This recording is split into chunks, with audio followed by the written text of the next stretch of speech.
Hello friends, कैसे हो आप सब। उम्मीद करती हूँ कि आप सब लोग बहुत अच्छे होंगे। अन्नपूर्णा दिव्य चैनल में एक बार फिर से मैं दिव्या आप लोगों का बहुत बहुत स्वागत करती हूँ। दोस्तों, आज के वीडियो में हम लोग एक सास बहू की कहानी को सुनेंगे।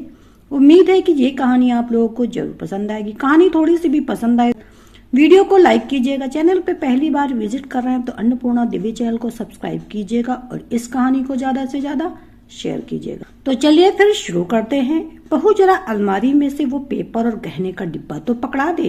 राजबाला जी ने बिस्तर पर बैठे बैठे अपनी छोटी बहू से कहा। केतकी डिब्बा पकड़ाकर वापस चली आई और अपनी सासू माँ को चाय देने आई थी और देख रही थी कि सासू माँ कुछ परेशान सी बिस्तर पर पहले से ही कुछ पेपर लेकर लिख रही। पहले तो सोचा पूछ लो, पर हिम्मत जुटा नहीं पाई। अक्सर वो महसूस करती थी उससे बहुत सी बातें नहीं बताई जाती।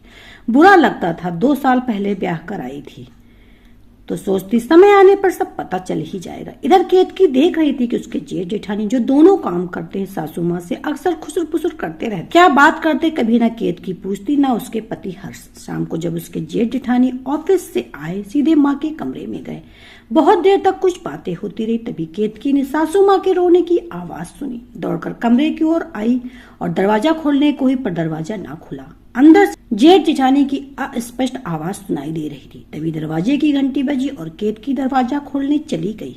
हर्ष के आते ही माहौल एकदम सामान्य हो गया। सासू माँ ने रुदन को शांत कर चुकी थी। सबने हर दिन की तरह खाना खाया और अपने अपने कमरे में चले गए, पर केतकी की आंखों में नींद ही नहीं थी। आखिर ऐसा क्या हुआ जो सासू माँ रो रही थी। हर्ष के आते सब सामान्य क्यों हो गया। करवटें बदलती केतकी के हलचल से हर्ष की भी आंखें खुल गई। क्या हुआ जो करवटें बदल रही हो। तबीयत तो ठीक है ना, हर्ष ने पूछा। हर्ष, आप भरोसा करोगे तो कुछ बोलूंगी, नहीं तो रहने दो, केतकी आशंकित होकर बोली। कहो तो, हर्ष ने कहा। केतकी आज की बात बता दी। ओह, कल मैं माँ से पूछता हूँ, अब तुम ज्यादा मत सोचो और सो जाओ, कहकर हर्ष केतकी को आलिंगन में ले सोने का प्रयास करने लगा। दूसरे दिन सुबह हर्ष माँ के कमरे में जाकर उनसे पूछता है तो माँ कहती है, कोई बात नहीं बेटा, वो तेरे पापा के कुछ पेपर देख रही थी, वही दिखाने तेरे भाई को बुलाई थी, बस उनकी याद आ गई इसीलिए रोना आ गया था। माँ ने कहकर बात टाल दी। केतकी और हर्ष माँ की बात पर भरोसा करके रह गए। समय गुजरने लगा। एक दिन अचानक पता चला कि जेठ जेठानी नया घर लिए हैं और उसमें पूजा अर्चना करवाने वाले। हर्ष और केतकी को बहुत आश्चर्य हुआ। ये घर भी तो अपना ही है, वो भी इतना बड़ा है। हाँ, थोड़ा पुराना जरूर है, पर जरूरत के हिसाब से सब कुछ यहाँ पास में ही उपलब्ध है। फिर दूसरे घर की जरूरत क्यों पड़ी। हो सकता दोनों कमा रहे हो तो ले रहे होंगे। ये सोचकर हर्ष ने मन को तसल्ली दे दी। पूजा में जब केतकी हर्ष पहुंचे तो मजदूर दरवाजे पर नाम की पट्टी लगा रहे थे, कृति भवन। ये नाम पढ़कर दोनों आश्चर्य में डूब गए। ये भाभी के नाम से घर बना है, केतकी ने कहा। हो सकता है भाभी ने ज्यादा पैसे लगाए या फिर उन्होंने ही लिया हो। अच्छी खासी तनख्वाह जो आती है उनकी, हर्ष ने कहा और घर के अंदर प्रवेश कर गए। सामने ही माँ नए वस्त्र धारण के चहक रही थी। वो बड़े बेटे बहू के साथ यहाँ पहले ही आ गए। सब कुछ संपन्न हो जाने के बाद हर्ष और केतकी अपने घर चलने के हुए तो सोचा माँ से भी पूछ ले, माँ आज घर चलोगी या इधर ही रहोगी। बेटा, अब तो हम सब यही रहेंगे, वो घर बेच दिया है, अब से यही हमारा घर है। तुम्हें पता है मेरे नाम से घर लिया गया। राजबाला जी चहकते हुए बोली। माँ, ये घर तो भाभी के नाम से है, बाहर उनका नाम लिखा और तुम ये क्या कह रही हो कि घर बेच दिया। मुझे बताया भी नहीं। हर्ष आश्चर्य और गुस्से में बोला। ये तू क्या कह रहे हो बेटा, रुक मैं देख कर आती हूँ, कहकर राजबाला जी घर के बाहर लगे नाम पट्टी देखने चली गई। बड़ी बहू के नाम को पढ़ते हुए बड़े बेटे के पास पहुंची, जहाँ बड़ी बहू अपने घर वालों के साथ खूब हंस कर बातें कर रही थी और उनका बेटा भी मजे कर रहा था। हेमंत, बाहर आओ, कुछ बात करनी है, राजबाला जी ने। क्या हुआ माँ, हेमंत ने पूछा। सच सच बता, ये घर किसके नाम लिया है, राजबाला जी सपाट लहजे में बोली। वो माँ, हेमंत कुछ कहता इससे पहले कृति आकर बोलने लगी। आपके नाम से ही घर लेने गए थे, पर इस काम में इतनी भाग दौड़ करनी थी जिसकी वजह से आपको तकलीफ देने की जरूरत नहीं समझी। फिर जिस बिल्डर से ये घर लिया वो मेरे पहचान का। उसने कहा तुम अपने नाम लोगी तो कुछ रुपए कम कर दूंगा, बस इसीलिए मेरे नाम से ये लिया गया है। आप भी कहाँ तक यहाँ वहां दौड़ती रहती। राजबाला जी को बेटे बहू से ऐसी उम्मीद न थी। वो बस बेटे से यही बोली, हेमंत जी तुमने सही नहीं किया, एक बार हर्ष के बारे में भी सोच लेते।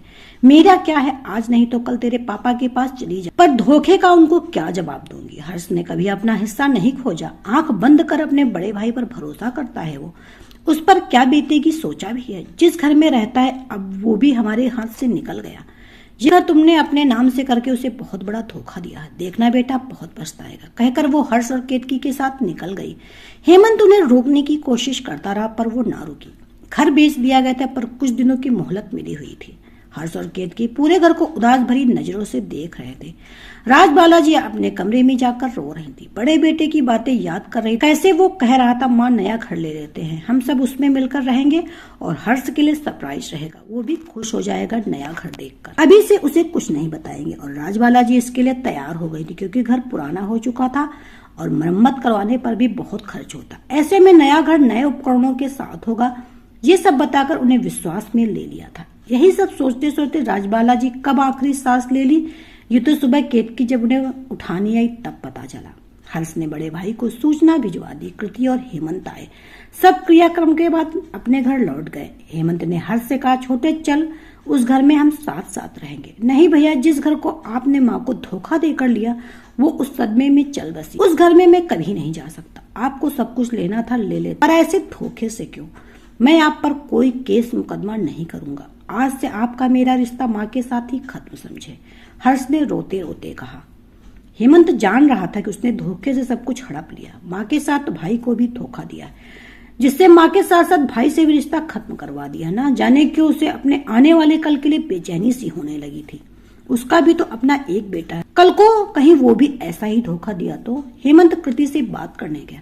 कृति, ये सब ठीक नहीं हुआ, हर्ष और केतकी का भी इसमें हिस्सा है, ये घर उनके भी नाम से होना चाहिए थे। हेमंत ने कहा, किसका और कैसा हिस्सा? अब ये घर मेरा है, आप ज्यादा भाई की तरफदारी मत करो। मुश्किल से तो उन लोगों से छुटकारा मिला है। कृति के मुंह से सुनकर हेमंत दंग रह गया।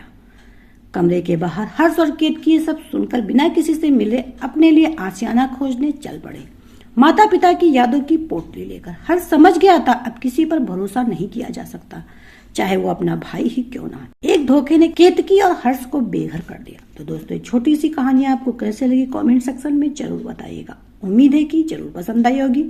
तो चलिए मिलते हैं नई कहानी के साथ नए वीडियो में, तब तक के लिए bye bye. Subscribe now and press the bell icon. Never miss an update.